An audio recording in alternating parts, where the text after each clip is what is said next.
Nightcrawler would have been the best media satire of 1989 or 1990, but we're 25 years down the line here.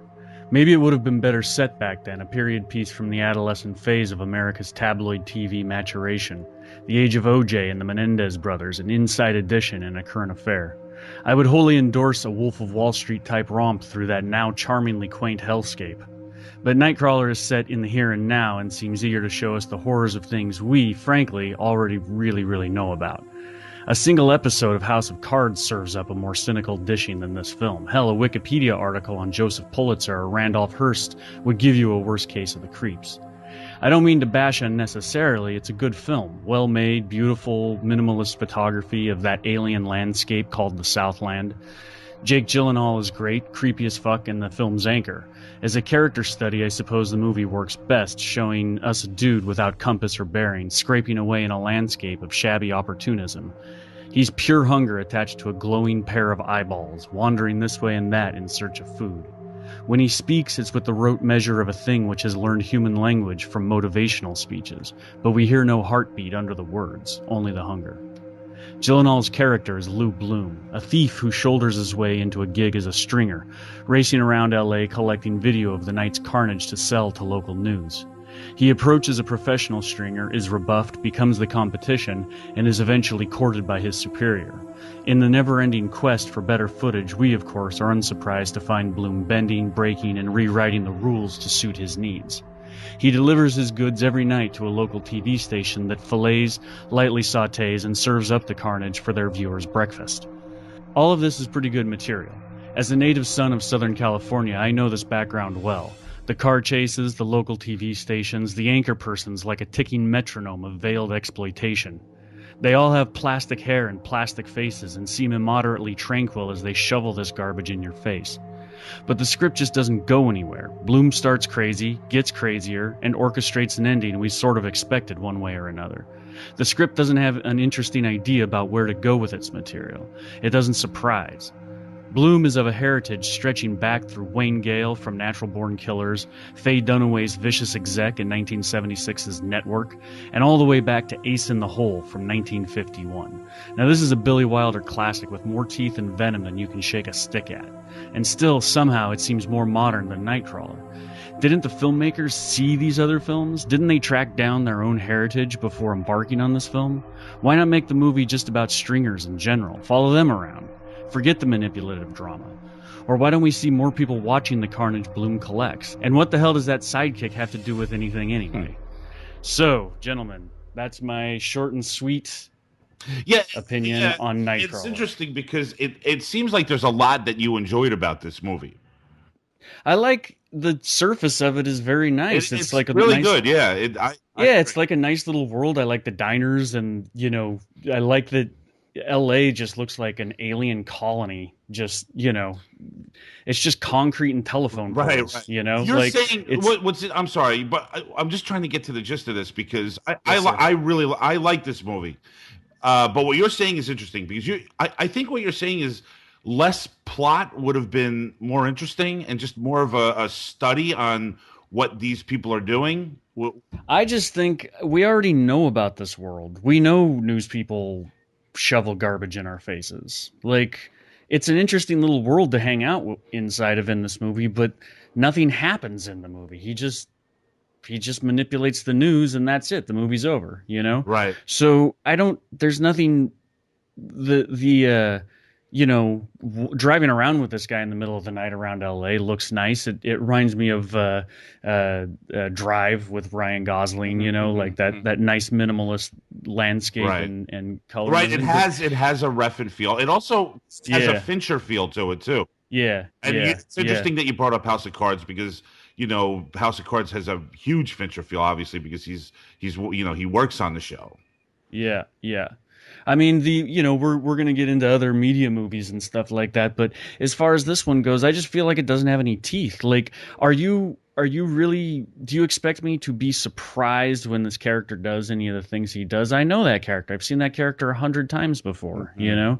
And he's a great performer. I think it's a great It is performance. a great performance. Yeah, and you know, his, I totally get into him, you know, but it just you know, he doesn't surprise me. Nothing happens in the movie that surprises me at all, you know? Yeah, it's just it's really interesting that you said that, and I didn't think of it that way, you know, Billy. And because I really, I mean, I dug this. You know, I was kind of surprised because it's, you know, with all these great performances and a great look at the film, it's still a little bit kind of like under the radar. You know, a little bit. I mean, not hugely, but it's still kind of you know, it's not one of your bigger movies this year.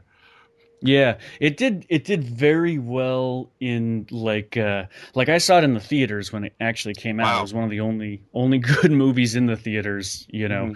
I think toward the end of the summer. You know, it's safe to go back into the movie theaters without having a skyscraper bashed over your head by the Incredible Hulk, you Yeah. know. And yeah, I mean I enjoy it. It's, you know, it's nice and it's a nice little world to go into, but you know, people were just saying really good things about it, and you know, I just think it's kind of evidence people really latch onto it because there's so much other garbage out there that you just don't want to see in the movie theater, that when something even moderately good comes along, I think people overreact, you know. Wow, that's interesting. We're going to be talking journalism, media, and films. We have some really great stuff. We're doing Nightcrawler. Next week, we're going to be talking about Oliver Stone's Natural Born Killers and David Fincher's Zodiac. Dave Pace lined these shows up over the next couple weeks. We're going to get to him in just a few minutes. Let's get Jeff in here and get his thoughts on his screening of Nightcrawler, Jeff. So the thing about you know, the portrayal of the media and sort of hammering it, you know, something that we know already about the media over and over. I don't think with this and with Zodiac that we'll be talking about next week, I don't think that the media part of it is really as big of a central concern as it might seem if you were like looking at a, you know, summary of the film, you know. Well, without it though, it would make sense because he's capturing these horrific events on video for the media, Jeff. So I mean, I'm not saying that it's unnecessary. I'm just saying that it's not as about that as I thought it was going to be. Okay. To me, you know, it is more about that character of Lou Bloom and what he represents. You know, like to me, he was like, you know, he what was I thinking of this?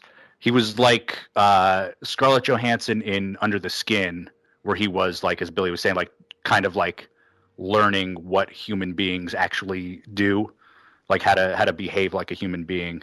And he was also like a composite of like all of the ambition, like American ambition, right? Like crammed. There is kind of like a science fiction. That's what I'm thinking.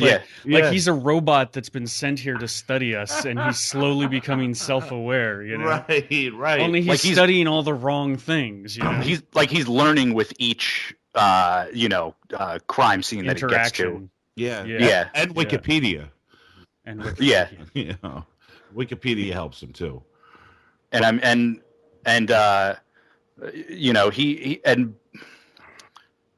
sort of doesn't have that like when people have real human, like empathetic interactions with people, there's that sort of filter, you know, that where you don't see everything that's going on, but if you don't have that connection with people, you can sort of like take everything in, and you know, you act more like a computer basically, and that seems to be how he's operating. Like a robot.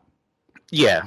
Right. Interesting. Yeah, this is, I mean, Bill, you mentioned, you know, in Alien World a little bit, the landscape of Southland, and his behavior is definitely a bit alien. You throw this, you know, this sci-fi way of thinking here. I mean, it's, you know, it becomes a little more interesting if you think about it. He's like the anti-brother from another planet. Dave, you assigned Nightcrawler to all of us. We're talking about it here. Let's get you in here. Your thoughts on Jake Gyllenhaal and Dan Gilroy's interesting 2014 film. Well, I mean, I think sure everybody knows, you know, if everybody is your, your circle of friends, Billy, or my circle of friends, perhaps, or like we all kind of we all know that the media isn't like that, or the media is like that rather, but yet who are all these audiences out there watching this stuff every day, and not really thinking too much about what's going into how the sausage gets made. And I think that this is, you or I, who, I mean, obviously, I credit everybody on this show with, being a pretty sophisticated consumer of this sort of thing. Sure. Yeah, of course. We're not really, are we surprised that there are characters like this, all over media? No.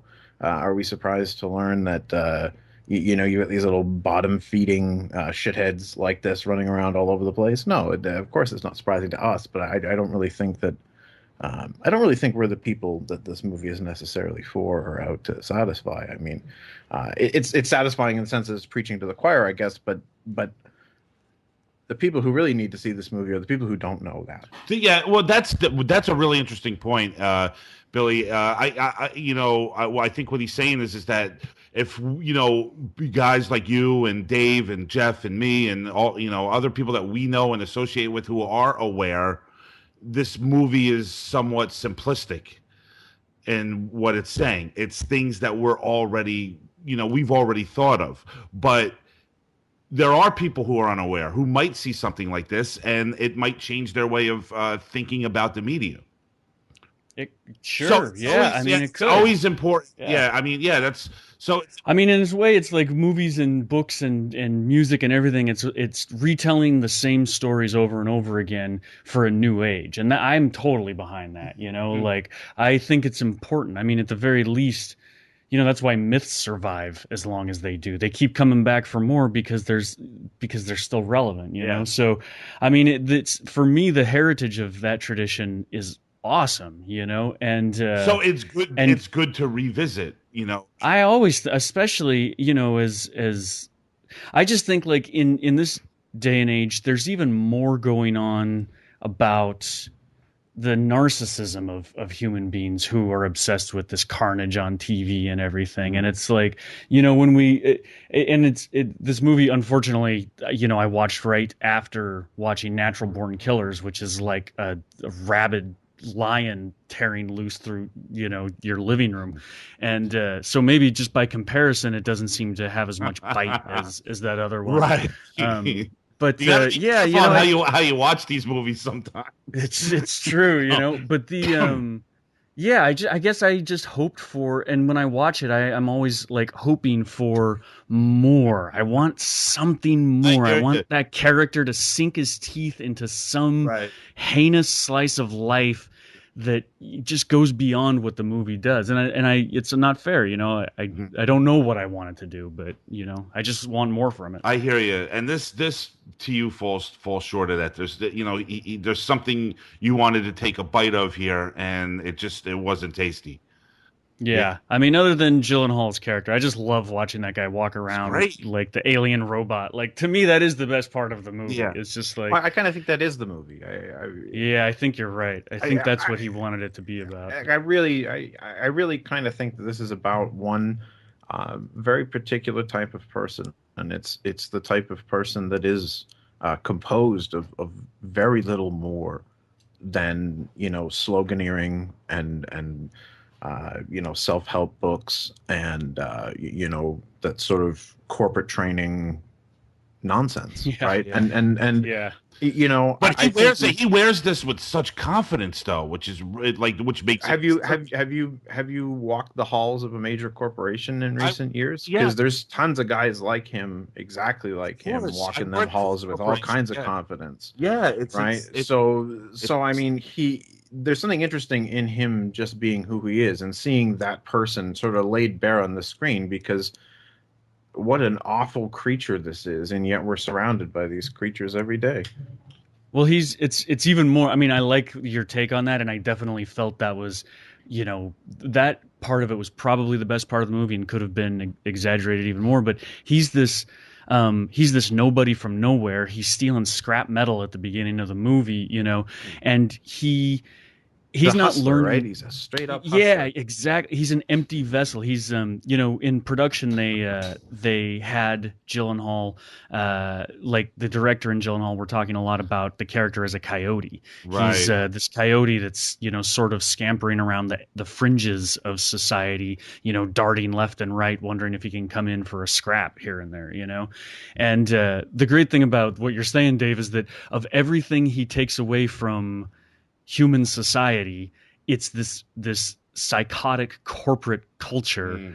That's the thing that he chooses to mimic. Not he's not reading he sees philosophy. Who's living fat.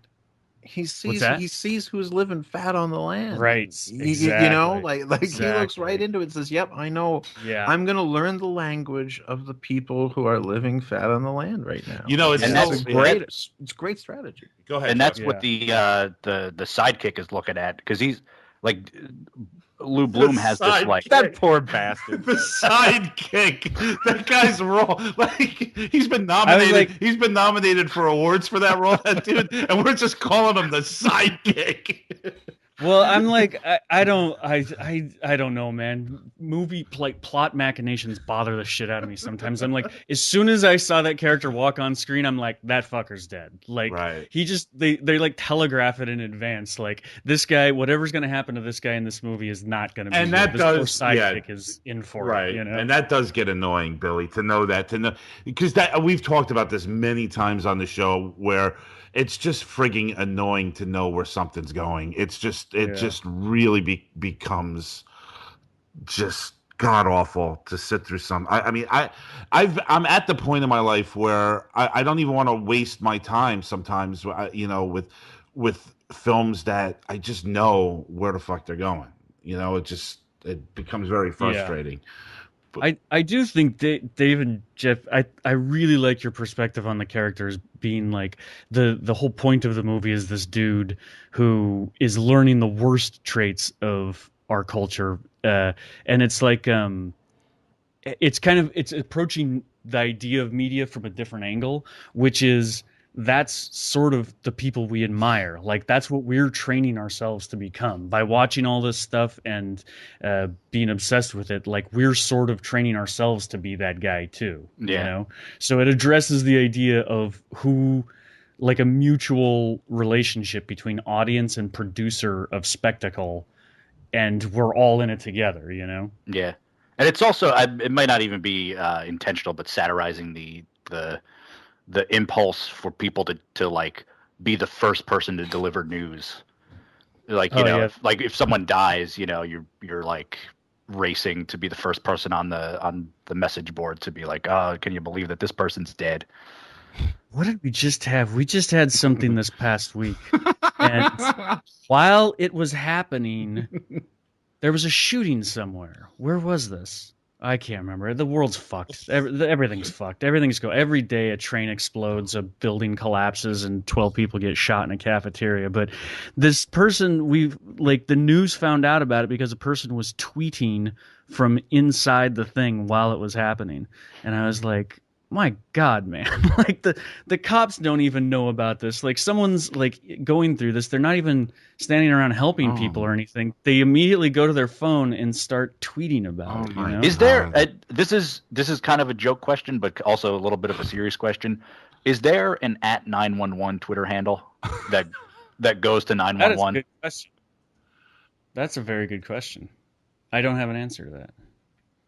Tom? I don't know about that, but that's just insane. What you're saying is completely insane too, because I think that this is definitely going to become more common practice, and that's when there is something awful going on, that the phones are going to be whipped out and people just become Louis Bloom. I can't tell you how often I'm standing around with someone and they're doing like a Facebook, they're taking a picture to send us, and I'm like, life still happens if it's not on Facebook. Yeah, right? yeah. You know it happens even if it's not on Twitter or Instagram or anything. And right? yeah, and Jeff, you're right too. With the when a celebrity dies, it is a race to see who can, put it on their Facebook wall first. You know, Oh yeah, can we give a quick shout out to Leonard Nimoy, please? sure, Billy. I just Spock, man. Is anyone with me on this? Yeah, No? I totally appreciate his contributions to the science fiction world. His role as Spock in Star Trek. But mostly, what I'm really proud of about Leonard Nimoy, Billy, is that he directed Three Men and a Baby. Did he really? Yes, and Oh my God. that contribution to the film world alone. I'm assuming this is your deep 7-layer dip of irony speaking. Of course, but yeah, definitely. It's important to remember someone like Leonard Nimoy. His, Star Trek changed television in so many ways, Billy. I mean, in so many ways. They're willing. The fact that they were daring enough to take on certain social situations on their show, I think led the way to things like All in the Family and eventually Good Times and so on and so forth. I think that show is really a starting point. Here. For all that. And Spock was awesome. That's all. Yeah, that's all. That's all you gotta say on that. Definitely, Jeff. Any more thoughts on Nightcrawler or anything else here? I really feel like Bill Paxton was overselling it with the bras. You got to get yourself a new camera, brah. Yeah. I was actually marching around saying bra for about a half hour after that, like just to everything. Like, I gotta wash some dishes, brah. And he just doesn't pop up enough anymore, Bill Paxton. He's awesome. Always Anytime you awesome. see Bill Paxton, Always. you kind of got to give a little game over, man. Yeah, of course. He was kind of doing stuff before Aliens, but that was the role. That was the movie that changed his entire career, and he really just became Bill Paxton. I mean, he pops up in the Terminator. I would say Aliens and Weird Science, I think, are the two big, like, mid-'80s Bill Paxton treats where he just completely becomes who he is. And he's in that really wild vampire movie, too, that he in the late 80s. After Dusk? Yeah, Near Dark. Near Dark. Yeah, and Catherine Bigelow directed that movie. And this is a big, huge film in the horror world. They love this movie, Near Dark. It's actually a very stylish film, man. Have you ever seen it, Bill? Yes, I have. A long time ago. Yeah, it's not that Not bad. a long time. It's real. I think I own it somewhere. I probably have it laying around somewhere. But Might have done that for Horror Palace at some point. we might have done it, or we should have done it. Nothing wrong with just covering all horror all the time, Billy. 24/7, brah.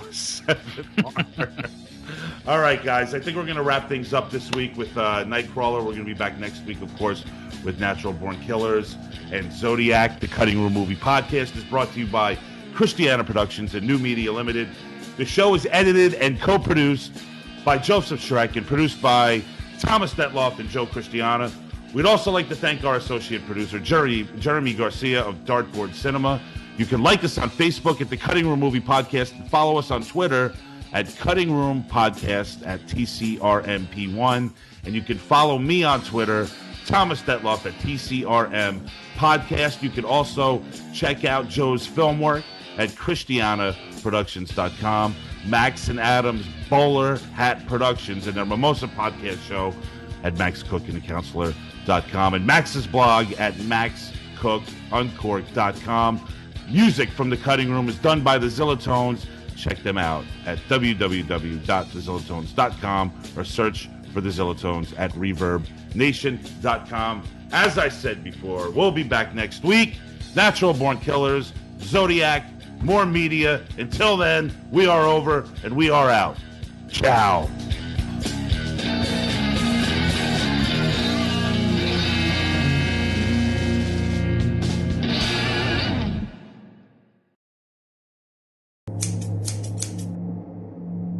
Nightcrawler would have been the best media satire of 1989 or 1990, but we're 25 years down the line here.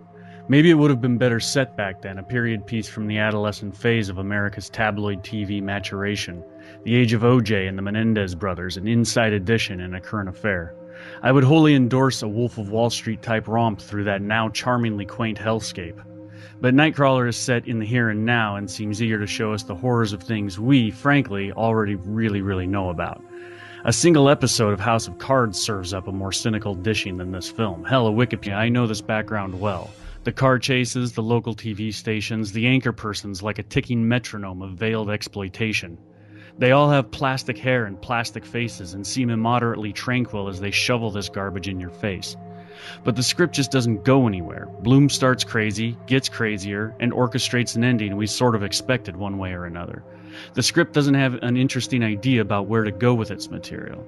It doesn't surprise. Bloom is of a heritage stretching back through Wayne Gale from Natural Born Killers, Faye Dunaway's vicious exec in 1976's Network, and all the way back to Ace in the Hole from 1951. Now this is a Billy Wilder classic with more teeth and venom than you can shake a stick at. And still, somehow, it seems more modern than Nightcrawler. Didn't the filmmakers see these other films? Didn't they track down their own heritage before embarking on this film? Why not make the movie just about stringers in general? Follow them around. Forget the manipulative drama. Or why don't we see more people watching the carnage Bloom collects? And what the hell does that sidekick have to do with anything anyway? So, gentlemen, that's my short and sweet opinion on Nightcrawler. It's interesting because it seems like there's a lot that you enjoyed about this movie. For the words, only the hunger. Gyllenhaal's character is Lou Bloom, a thief who shoulders his way into a gig as a stringer, racing around LA collecting video of the night's carnage to sell to local news. He approaches a professional stringer, is rebuffed, becomes the competition, and is eventually courted by his superior. In the never-ending quest for better footage, we, of course, are unsurprised to find Bloom bending, breaking, and rewriting the rules to suit his needs. He delivers his goods every night to a local TV station that fillets, lightly sautés, and serves up the carnage for their viewers' breakfast. All of this is pretty good material. As a native son of Southern California, a Wikipedia article on Joseph Pulitzer or Randolph Hearst would give you a worse case of the creeps. I don't mean to bash unnecessarily, it's a good film. Well-made, beautiful, minimalist photography of that alien landscape called the Southland. Jake Gyllenhaal is great, creepy as fuck, and the film's anchor. As a character study, I suppose the movie works best, showing us a dude without compass or bearing, scraping away in a landscape of shabby opportunism. He's pure hunger attached to a glowing pair of eyeballs, wandering this way and that in search of food. When he speaks, it's with the rote measure of a thing which has learned human language from motivational speeches, but we hear no heartbeat under